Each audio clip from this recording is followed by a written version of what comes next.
Sahana bhavatu, sahanau bhunaktu, sahaviryam karavavahai, tejasvinavadhitamastu, ma vidvishavahai. Om Shanti Shanti Shanti. May the Lord protect us. May He nourish us. May we acquire the capacity to study and understand the scriptures. May our study be brilliant, and may we not cavil at each other. Om, peace, peace, peace unto us all.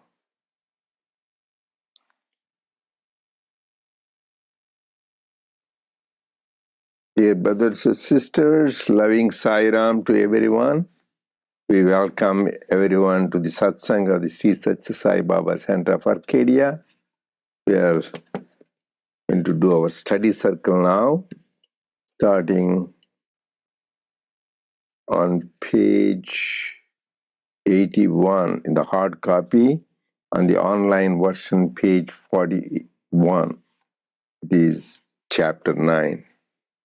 So last week itself we had the discussion where first lengthy discussion for the last few weeks about Varna system. Swami was emphasizing why God created and the importance of watching the Varna system, which is based on aptitude and our action.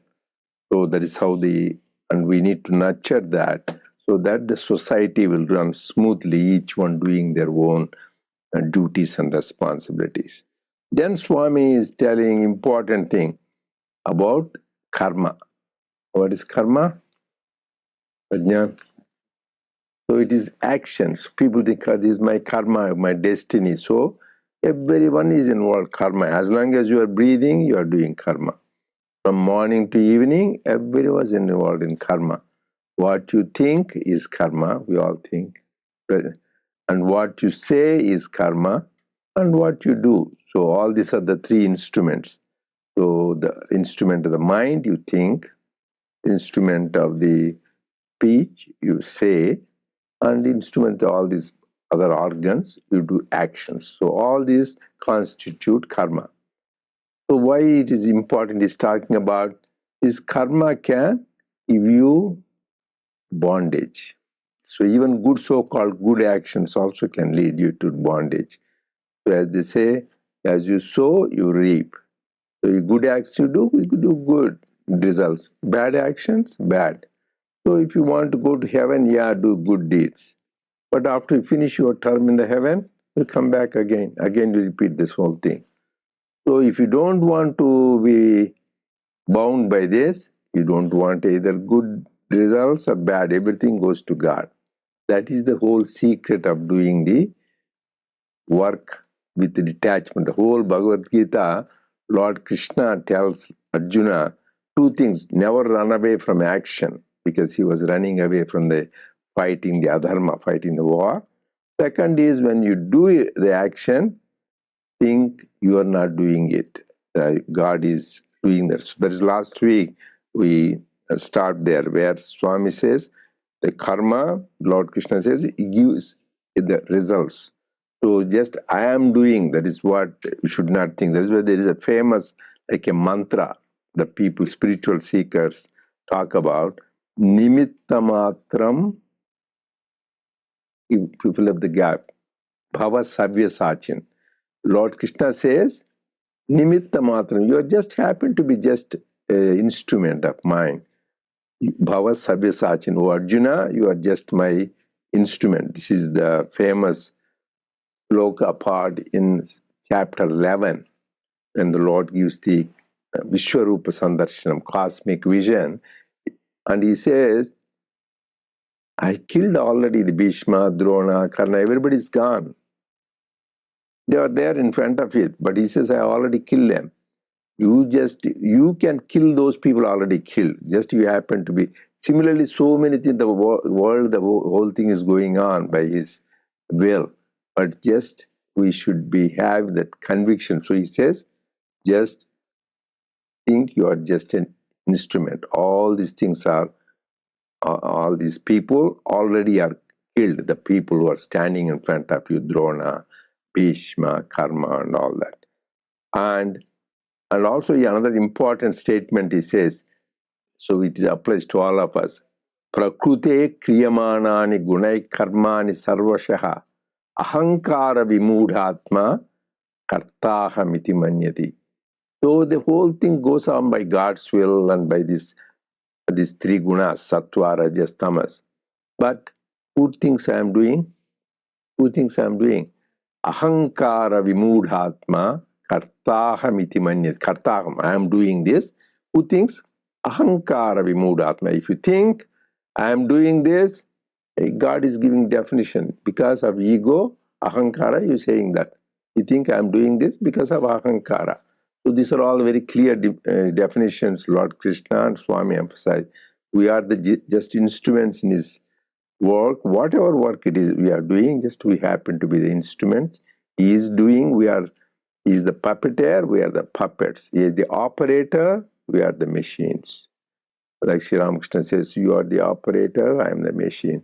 You are the running the house, I am the indweller. Like that, everything he is running the show. And second thing is, be always convinced that he is the doer. So this is the important message. And then the fruits, but when you are doing action, you will get the fruits.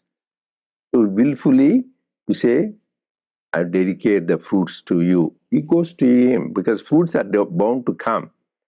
So what is the famous thing we talked about? Karmanyevadhikaraste ma phaleshu kadachana. So people say you have duty, your duty is to do work, but not to the results. That is wrong, Swami says. You will get the results because there is a law of karma, law of action. For every action, there is equal and opposite reaction. You will have it. But knowingly and willfully, you dedicate that results to God. That is the whole secret. So just you dedicate that, then it won't bind you. So this is Sai Arpanamastu, Krishna Arpanamastu, or Rama Arpanamastu, whatever it is, I dedicate all these fruits to you, then the same actions won't bind us. This is the secret of Karma Yoga. So this is where we stop and we'll continue. Anybody has any comments before you proceed? Go ahead. On page 41, where it starts, Arjuna, listen well. Saira. And also, anybody has any, we are just small group, so if anybody has any comments or questions, clarifications, we please don't hesitate to ask, okay? We go ahead. Arjuna, listen well to another point also. Karma as such has no capacity to bind.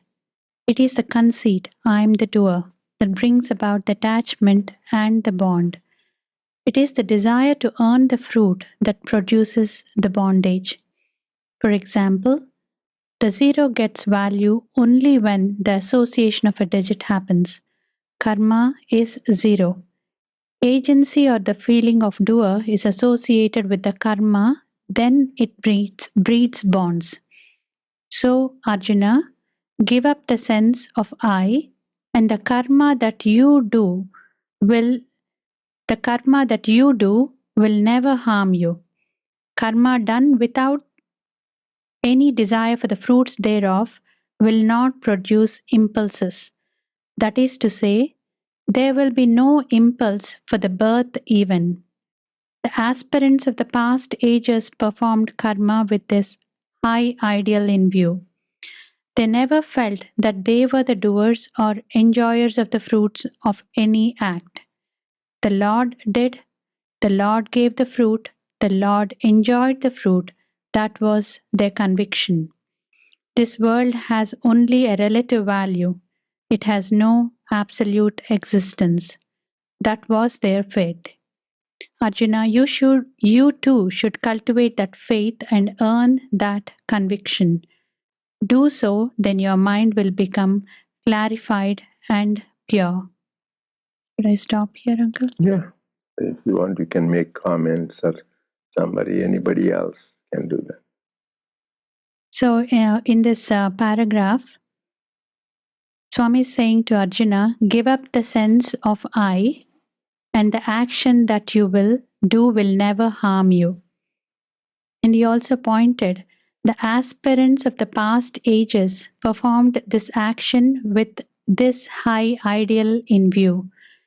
So, the Upanishads, based on our Upanishads, the idea was the God is the source of all creation and existence. He is the karta, the karma, and the kriya.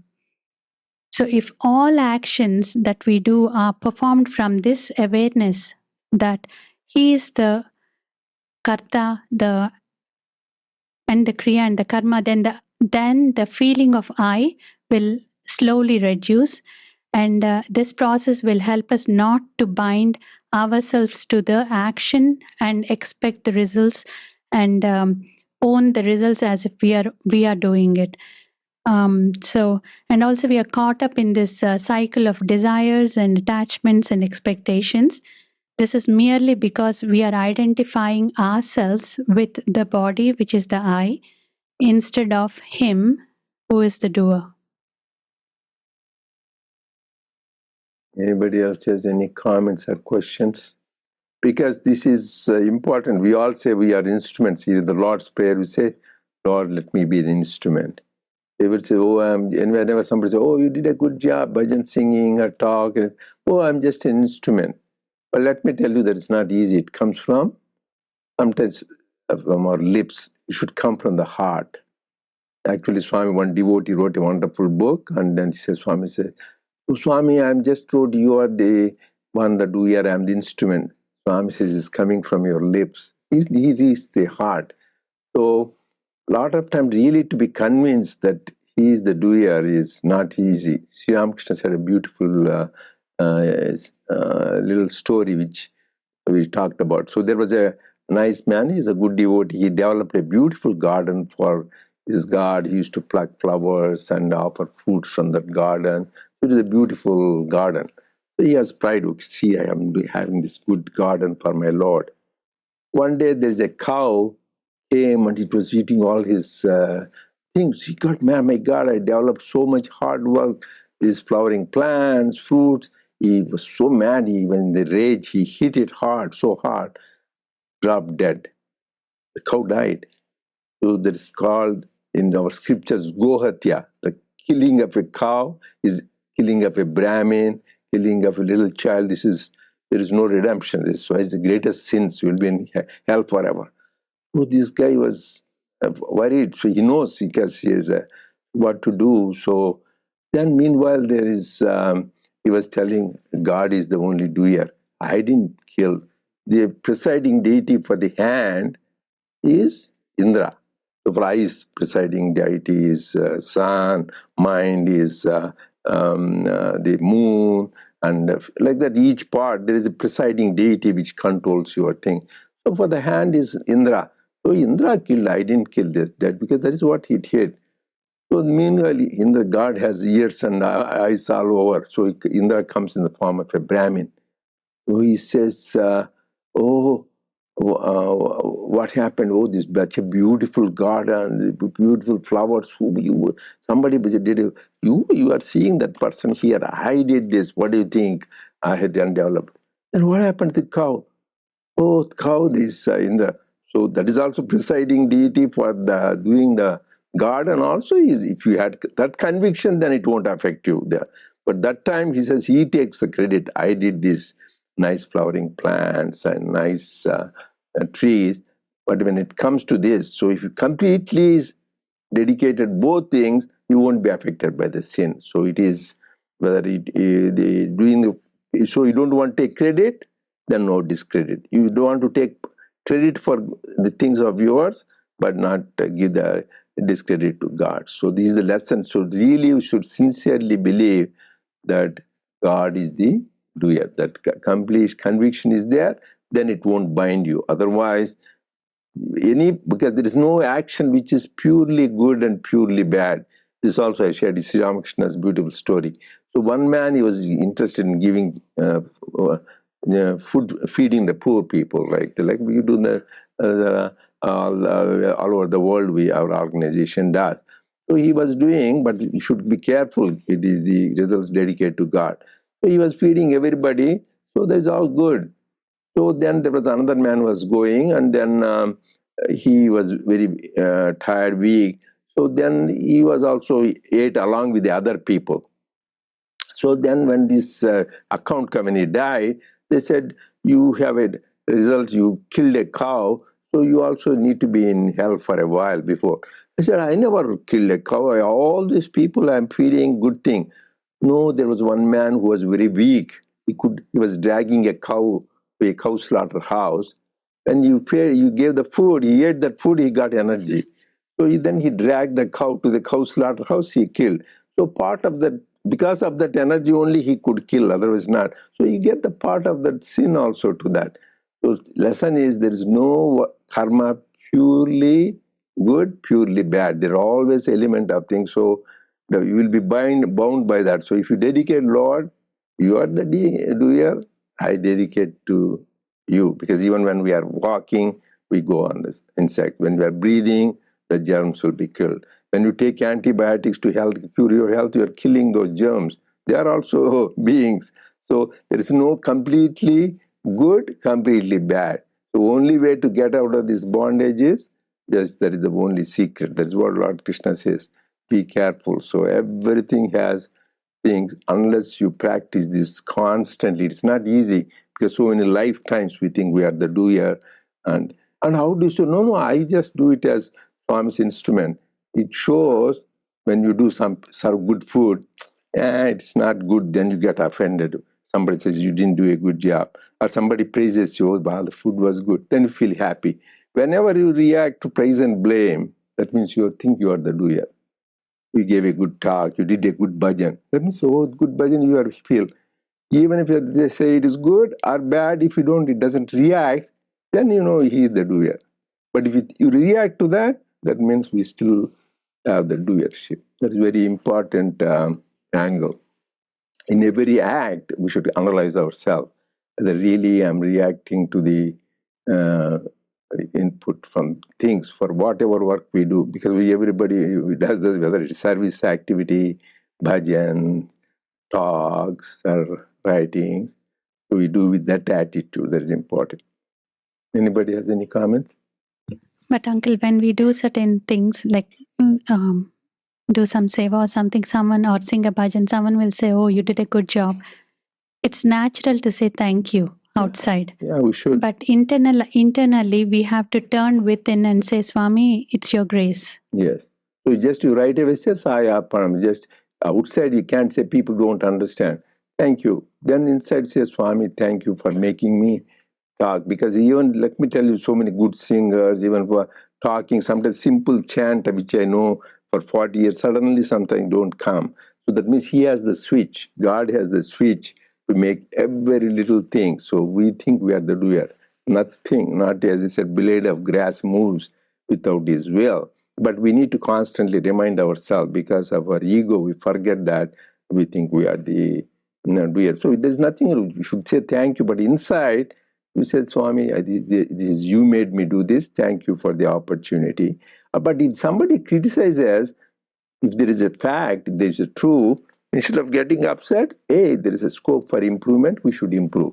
That we should do that. So, but we should not react, whether there's a praise getting elated and criticism getting depressed. So that's what recently I had a doctor, medical camps, they were doing a lot of good work. He did few hundred medical camps.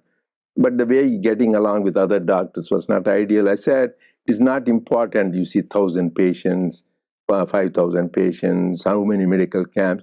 Important is how you really maintain balance, how you maintain that peace, happiness. That is what Swami wants, transformation.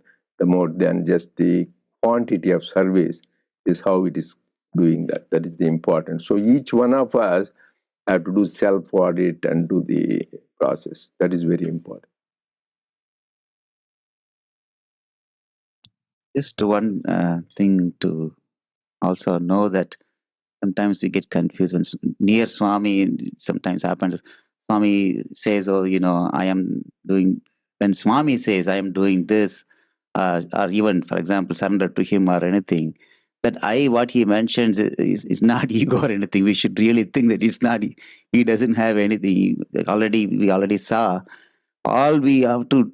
He is the God Supreme. So how does our ego has to really, we have to eliminate our ego.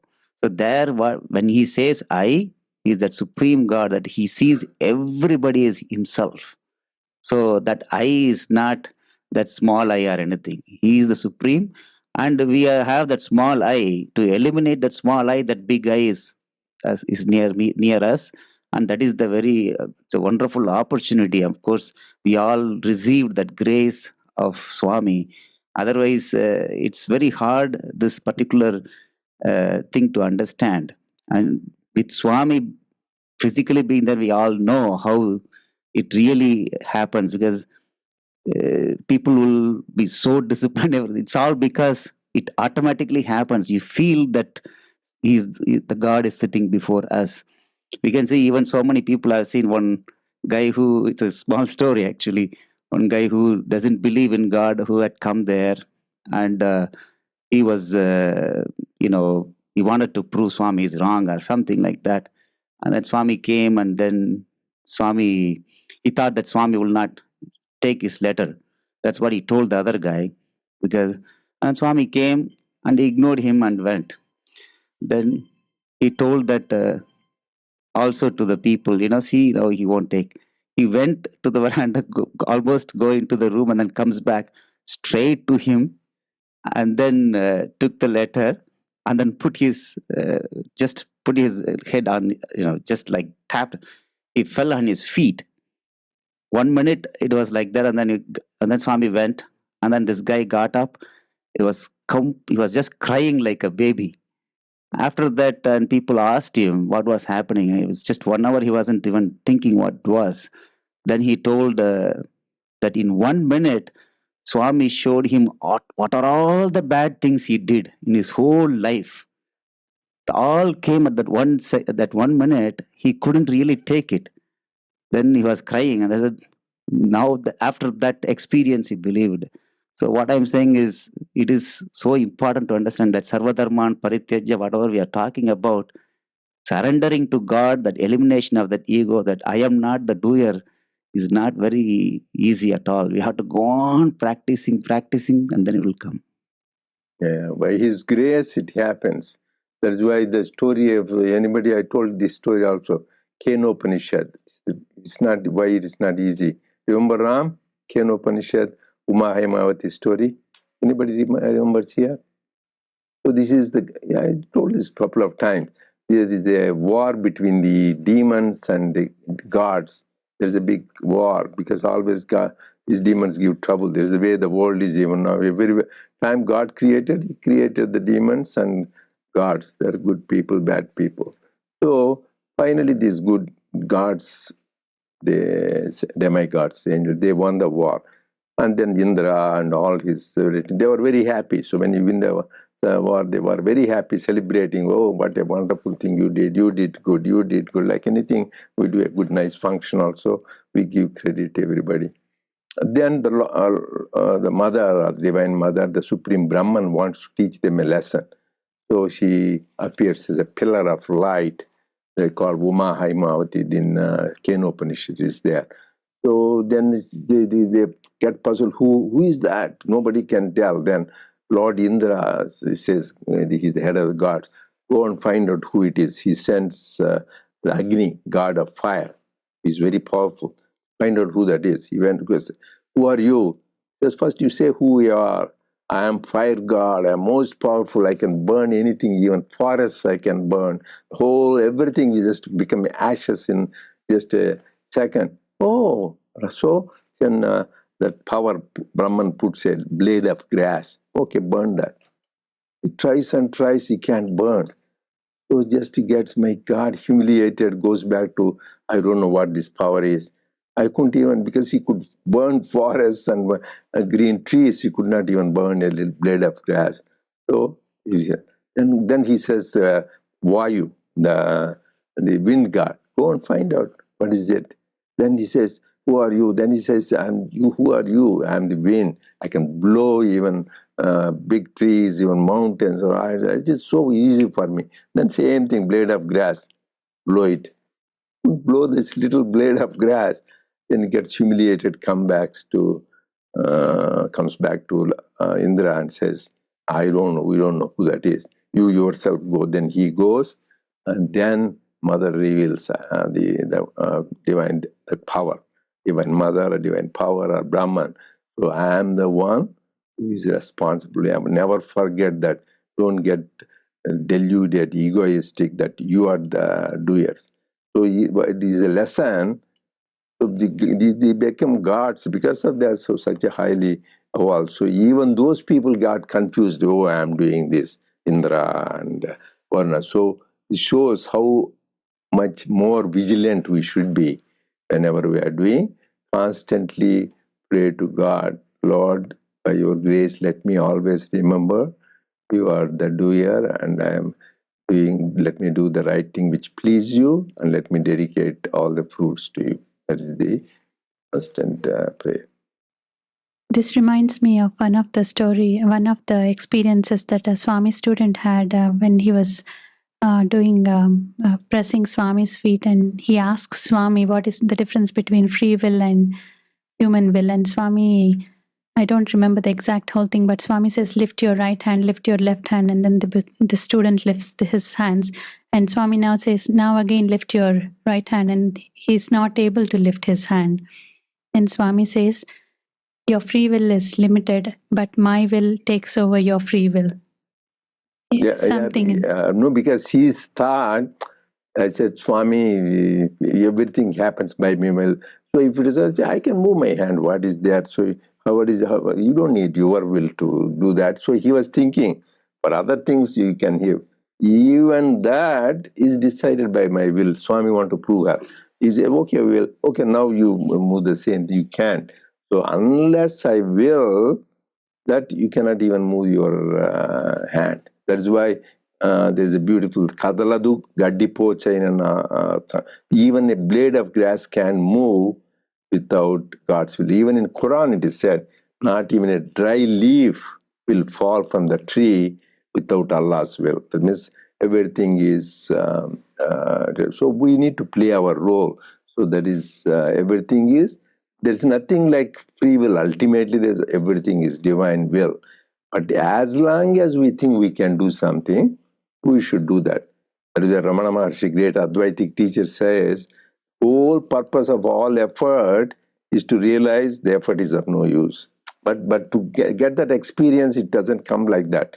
We have to do lifelong effort. Now I know this God is really doing that. It should come by experience, not theoretically knowledge, intellectual perception. We all have that.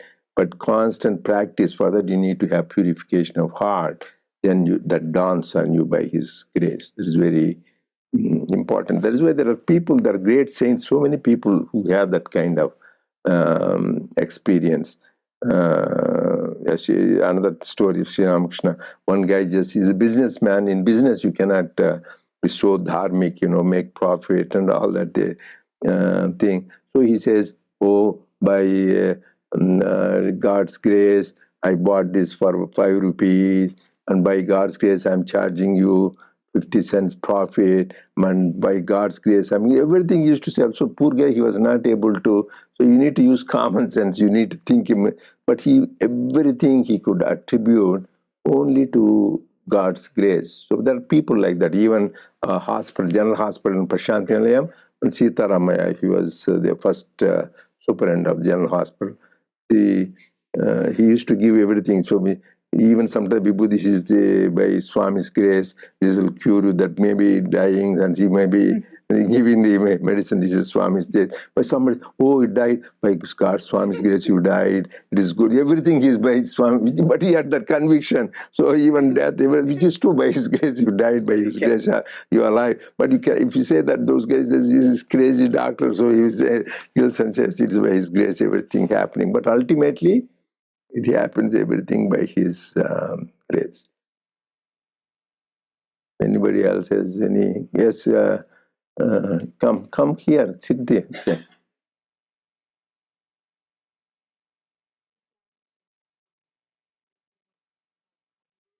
Use the microphone. This was happened when Swami's physical body was there. We had the pilgrimage on 2008 to Prashanti, and we had almost like close to 100 people from Southern California. And so every day in the morning we go to darshan, coming back, practicing, and waiting for Swami's signal for us to come and perform in front of Swami, and didn't happen. Very last day, he sent us a message saying that pick 4 people out of the group to come to the mandir inside to sing the bhajans. Out of 30, 40 ladies and men, how is the leaders going to pick 4 out of the 40? So everybody felt like that even one person getting the blessing is the whole entire group is getting the blessing. So we were all united together and gave the leader to pick whoever he wants to pick, 2 ladies and 2 men. And once he picked, we went in the morning for the darshan, and then Swami said, I see the unity. I want everybody to come inside and participate in the bhajan session inside the mandir. So that clearly wants to show Swamis that message is unity. You do what you do with that unity, he is going to there to bless. So that was a good experience that we all felt like that we all are one family. Even the one person getting the blessing, we all get the blessing. Thank Good, you. yeah, good. No, that is good experience, and leaving everything in his hands. Swami, you decide whatever you say, we follow. Then his grace will flow to us. Anybody else? Okay, you can read. Let's come. We can read one more paragraph. Know also the distinction between karma and vikarma. Karma done with the intent, and akarma, desireless action, action done with the attitude of witness. I shall tell you the main points of difference. Now listen. Many aspirants get confused about this. Not all can grasp the distinction. They take it that swadharma, one's own dharma, is karma, and that all karma done not as dharma but with a view to earn atmagnana are vikarmas. Whatever the karma, it is, if it is done in the darkness and in confusion of agnana, however hard you may have exercised your abilities during the activity, its result can only be worry, grief, and travail. It can never result in equanimity, balance, or calm. Man has to win karma in akarma and akarma through karma. That is the hallmark of the wise. Should I continue? Continue, because this is connected. Next paragraph is connected. So continue. Akarma means actionlessness, according to some. But to explain it in simpler language, understand that the activities of the limbs, the senses, intelligence, the feelings, the emotions, and the mind are all karmas. Now, akarma means, among other things, non activity too. That is to say, it is the attribute of the Atma. So, akarma means Atma Sthiti, the characteristic of the Atma. When you travel in a bus or a train or a boat, the illusion is created that the trees and the hills on either side travel along, and the person feels that he is stationary. The movement of the chariot imposes on hill and tree the quality of movement. So, too, the person unaware of the principles enunciated in the Shastras deludes himself into the belief that the Atma is doing all the activities of the senses and the body, which then is the genuine akarma, activity-lessness. The experience of the Atma is the perfect activity-lessness that is your real nature. It will not do if you simply desist from external acts. You should realize the Atmic fundamental, not merely renounce karma, for it is impossible to be completely activity-less.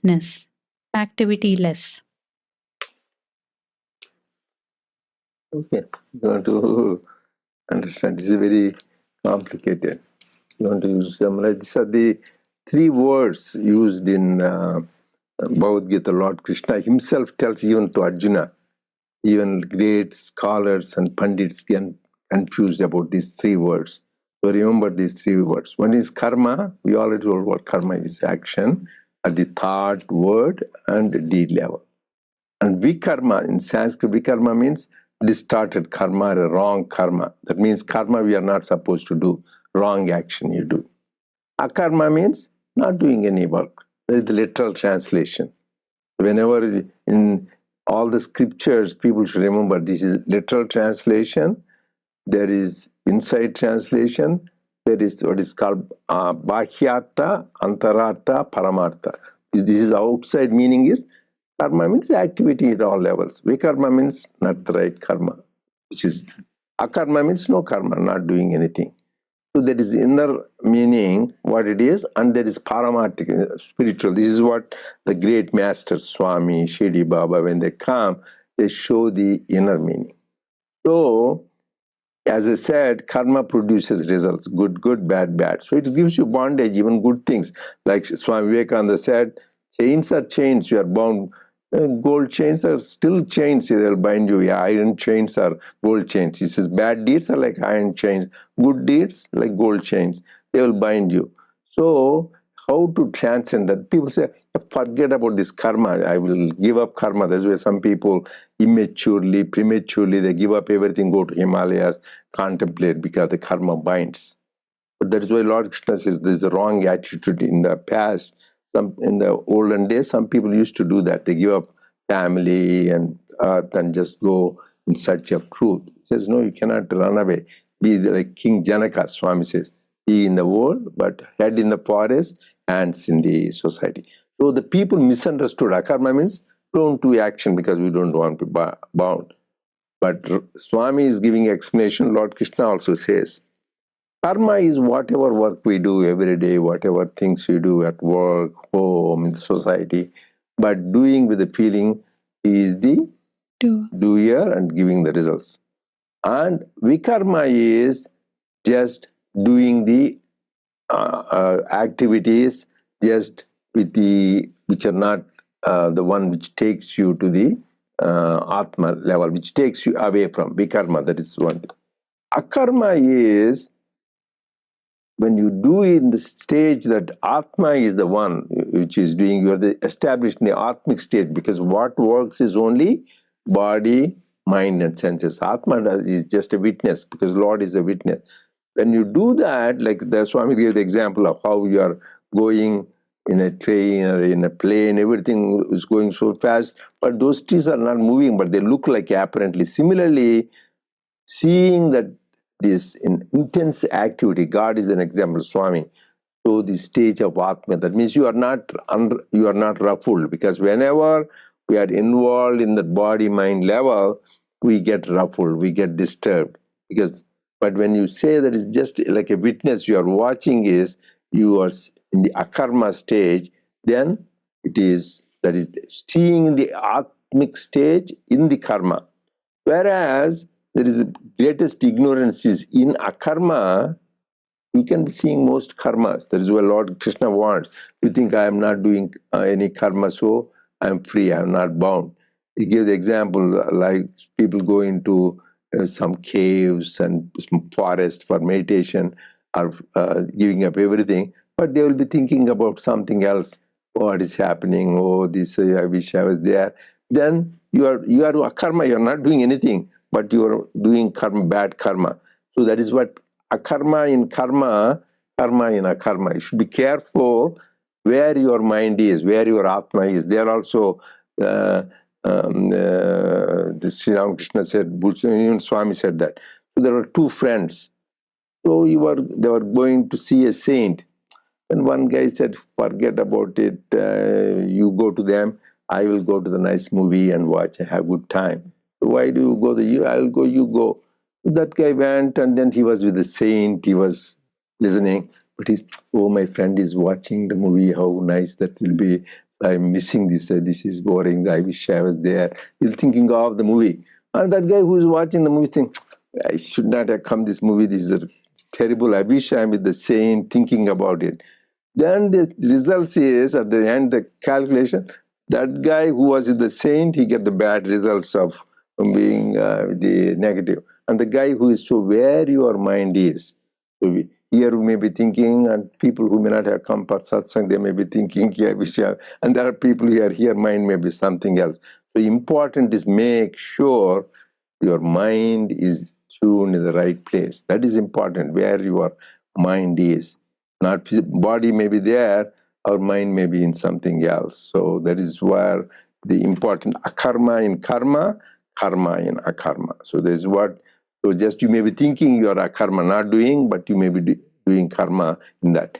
And you may be doing a lot of, Swami is the great example, akarma in karma. He will be very busy, but completely unattached. He just goes into that. He's always in that stage. So we all can get to that by constant practice. Yeah, this is all like a show, because these gunas are, there you said, prakrute kriyamanani gunai karmani sarvasha. Always this play of these gunas and prakriti, that is what is happening.